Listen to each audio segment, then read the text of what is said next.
Cockroach Janata party సిజేపి Abhijit Deepke ఎవరితను ఈ పార్టీకి సంబంధించి ఫౌండర్. అవునా? పార్టీ ఒకటి ఉన్నటువంటిది అంటే ఆన్లైన్లో ఉంది. మొన్న మన చీఫ్ జస్టిస్ ఆఫ్ ఇండియా ఎవరైతే ఉన్నారో సూర్యకాంత్ గారు, గణేష్ గోల్డ్ తాకట్టులో ఉన్న బంగారాన్ని విడిపించి కొనబడును, సంప్రదించండి 9966511144. ఎవరైతే నిరుద్యోగులుగా ఉన్నటువంటి కొంతమంది, రైట్ టు ఇన్ఫర్మేషన్ అంటే యాక్టివిస్టులుగా ఉన్నటువంటి కొంతమంది, అండ్ మీడియాలో ఉన్నటువంటి కొంతమంది, ఇంకా మరికొంతమంది పరాన్న జీవులుగా కొంతమంది ఏ రకంగా సిస్టమ్ని ఇబ్బంది పెట్టాలి, సిస్టమ్ లూప్ హోల్స్ని వాడుకొని డిస్టర్బెన్స్ క్రియేట్ చేయాలి ఎవరైతే ఉన్నారో వారిని ఉద్దేశించు కాక్రోచెస్ అన్నాడు. వారిని కాక్రోచెస్ అన్నాడు. ఇంకా అంతే. ఆ తర్వాత ఇమీడియట్గా కాక్రోచ్ జనతా పార్టీ అని పెట్టారు. ఈ అభిజిత్ గతంలో ఆమ్ ఆద్మీ పార్టీలో చేస్తున్నాడు సోషల్ మీడియా కోఆర్డినేటర్గా. ఇతను ఆమ్ ఆద్మీ పార్టీలో ఫస్ట్ కేజ్రీవాల్, తర్వాత మనీష్ సిసోడియా. ఈ మనీష్ సిసోడియాకి బాగా క్లోజ్ అనమాట. పూణేలో వచ్చేసి గ్రాడ్యుయేషన్ వచ్చేసి జర్నలిజం చేశాడు. ఇప్పుడు వచ్చేసి బోస్టన్ యూనివర్సిటీలో పబ్లిక్ రిలేషన్స్ మీద మాస్టర్స్ చేస్తూ ఉన్నాడు.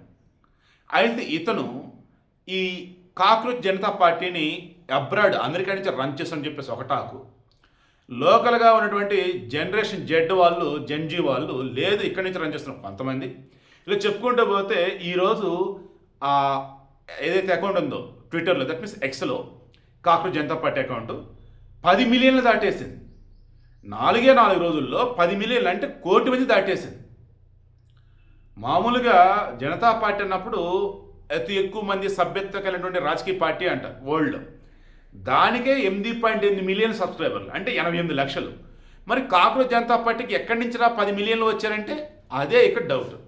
దాంతో లీగల్ డిమాండ్ ప్రకారం మేము దీన్ని హోల్డ్లో పెడతామని చెప్పేసి ట్విట్టర్ వాళ్ళు చెప్పున్నారు. ఇక ఆ తర్వాత అసలు ఎవరు ఈ అభిజిత్ దీప్కే ఏంటంటే స్టడీ చేశారు. అసలు అందులో ఇతను దేనికోసం ఈ పార్టీ పెట్టినాడు ఆన్లైన్లో, అండ్ ఇందులో జాయిన్ అవ్వాలి మెంబర్లు అంటే వాళ్ళకి ఏముండాలి ఏం చెప్పారని చూస్తే నాకు నిజంగా పిచ్చిలేసింది.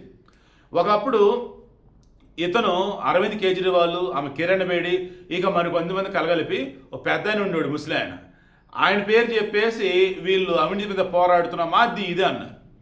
తీరా అదే అవినీతి ఆరోపణలతో మనోడు ఓడిపోయాడు మొన్న. ఇప్పుడు విషయం ఏంటంటే ఈ అభిజిత్ కూడా ఆల్మోస్ట్ మరో కేజ్రీవాల్. ఏ రకంగా ఇతను వెనకాల ఉన్నటువంటి భావజాలం కానీ, ఇప్పుడు ఇతను సపోర్ట్గా ఉన్నటువంటి వాళ్ళు కానీ ఎవరు ఏంటని చూస్తే కేజ్రీవాల్ ఒకానొక సమయంలో ఎలాగైతే ఖలిస్తాన్ టెర్రరిస్టులకి సపోర్ట్ ఇచ్చినాడో అలా వీడు కూడా ఈ అభిజిత్ దీప్కే అనేవాడు గతంలో జమ్మూ అండ్ కాశ్మీర్లో తీవ్రవాదుల మీద మన సైన్యం ఆర్మీ వాళ్ళు కొన్ని దాడులు జరిగి ఉన్నాయి. అప్పుడు మన సైన్యాన్ని తబ్బెడుతూ వీడు తీవ్రవాదులను ఎంకరేజ్ చేసిన వీడు. ఇటువంటి వారిని ఇప్పుడు ఫాలో అవుతూ ఎవరు వచ్చారు ఏంటంటే పాకిస్తాన్, చైనా, ఇలా చెప్పుకుంటూ పోతే వరల్డ్లో యాంటీ బీజేపీ, యాంటీ ఇండియా ఇటువంటి వాళ్ళంతా కూడా ఇందులో చేరారట. మీరు నమ్ముతారా? మన పశ్చిమ బెంగాల్లో ఓడిపోయినట్టు తృణమూల్ కాంగ్రెస్ పార్టీ బ్యాచ్ ఉన్నారే, మహువా మైత్రా, వాళ్ళు వీళ్ళు కూడా మొత్తం వచ్చి ఇందులో జాయిన్ అయ్యారు. ఇందులో వీళ్ళ పార్టీ కనుక అధికారంలోకి వస్తే ఏం చేస్తామని చెప్పున్నారు? 5 అంట. ఏంటి 5? ముందు ఎవరైతే చీఫ్ జస్టిస్గా చేసి రిటైర్ అవుతారో వాళ్ళు రాజ్యసభ మెంబర్ కాకూడదు, కానివ్వం, ఓకే మంచిదే. 2, ఎక్కడైతే అర్హత ఉండి కూడా ఓట్లు తొలగిస్తారో ఆ అధికారిని డిస్మిస్ చేస్తాం, ఓకే. అర్హత ఉన్న ఓటర్లు ఉంటారు కదా, వాళ్ళు తొలగిస్తున్నారంట, వాళ్ళు తొలగిస్తే అధికారిని తీసేస్తారంట, ఓకే. తర్వాత వచ్చేసి ఈ స్త్రీలకు సంబంధించేసి 50% రిజర్వేషన్ ఉండాలంట, ఓకే. తర్వాత వచ్చేసి మెయిన్గా చెప్పింది ఒక పార్టీ తరఫున గెలిచి వీళ్ళు వేరే పార్టీలు కూడా వెళ్ళినట్టయితే ఎంపీ కానీ ఎమ్మెల్యే కానీ వాళ్ళకి ఆటోమేటిక్గా ఆ పదవిని ఊడిపోవాలన్నాడు, ఓకే. తర్వాత మీడియా సంస్థలట అదానీ, అంబానీ వీళ్ళ చేతిలో ఉన్నాయి కదా, రేపు రోజు మా గవర్నమెంట్ రాగానే వాళ్ళ చేతిలో నుంచి తీసేసి నిజమైన జర్నలిస్ట్ చేతిలోకి వెళ్ళేలా మేము చేస్తామని. నిజమైన జర్నలిస్ట్ అంటే ఎవరు? వీళ్ళకి సపోర్ట్ ఇచ్చే వాళ్ళ, లెఫ్ట్ భావజాలం ఉన్న వాళ్ళ, ఎవరు చెప్పాలి? సో 5. అయితే వీళ్ళ పార్టీలో జాయిన్ అవ్వాలన్నప్పుడు ఆ గూగుల్ ఫామ్స్ ఫిల్ చేసి యాక్టివ్గా మెంబర్స్గా ఉండాలన్నప్పుడు ఏంటో తెలుసా? ఫస్ట్ నువ్వు లేజీగా ఉండాలి. ఎలా లేజీగా ఉండాలి? ఫిజికల్గా లేజీగా ఉన్నా మెంటల్గా షార్ప్గా ఉండాలంట. తర్వాత నువ్వు నిరుద్యోగమై ఉండాలి. ఎటువంటి నిరుద్యోగమై ఉండాలి? నువ్వు ఎలాగైనా ఉండు, ఖాళీగా ఉండాలి. అసలు ఇదేంది అంటే ఇండైరెక్ట్గా ఈ కాక్రోచ్ అనేవి ఏం చేస్తాయి? అవి పరాన్న జీవులు. అండ్ ఒకనొక సమయంలో ఈ కాక్రోచెస్ వచ్చేసి ఆకలేసినాయి అనుకోండి, ఏమీ దొరకలేదు నుండి ఇవే కాక్రోచెస్ తిని బతికేస్తాయి. అండ్ ఇది ఎక్కడైనా బతికేస్తాయి. అసలు చచ్చిన కాక్రోచ్ తిని బతికేస్తాయి, లేదా బతికున్న కాక్రోచ్ తిని ఇవే కాక్రోచ్ బతికేస్తాయి. అందుకే కాక్రోచెస్ జనతా పార్టీని పెట్టుకున్నాడు. ఇది అయిపోయిందా? తర్వాత రోజుకి 11 గంటల పాటు నువ్వు ఆన్లైన్లో ఉండాలంట, యాక్టివ్గా ఉండాలంట. ఇలా చెప్పుకుంటూ పోతే అర్థం అసలు వీళ్ళ పార్టీలో జాయిన్ అవ్వాలి, యాక్టివ్గా ఉండాలంటూ దిక్కుమలని పెట్టాడు. అసలు వీళ్ళు ఎవరు ఏంటంటే ముడ్డి కింద 30 సంవత్సరాల్లో అయినా మంచిదే, ఓకే, మంచి అనుకుంటే ఓకే. కానీ అసలు వీళ్ళ యొక్క లక్ష్యం ఏంటి? సుప్రీంకోర్టు చీఫ్ జస్టిస్ క్లియర్గా సూర్యకాంత్ తర్వాత ఎక్స్ప్లెనేషన్ ఇచ్చారు.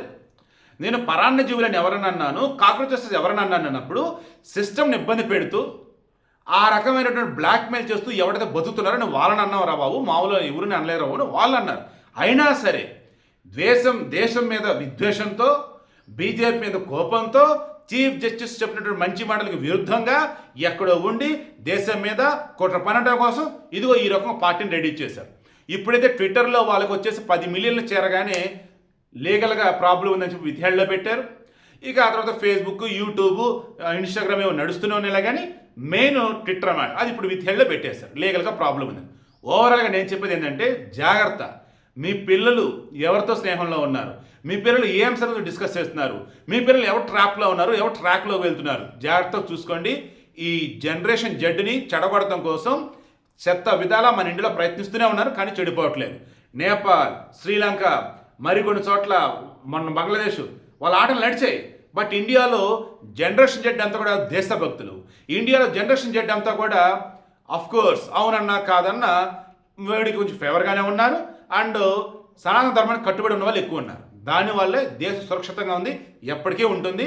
మొత్తానికి ఈ అభిజిత్ అండ్ గ్యాంగ్ కుట్రలు ఏవైతున్నాయో, వీళ్ళ వెనకున్నటువంటి విదేశీ శక్తులు ఏవైతున్నాయో అవన్నీ కూడా ఇప్పుడు బయటికి తీయబోతా ఉన్నారు.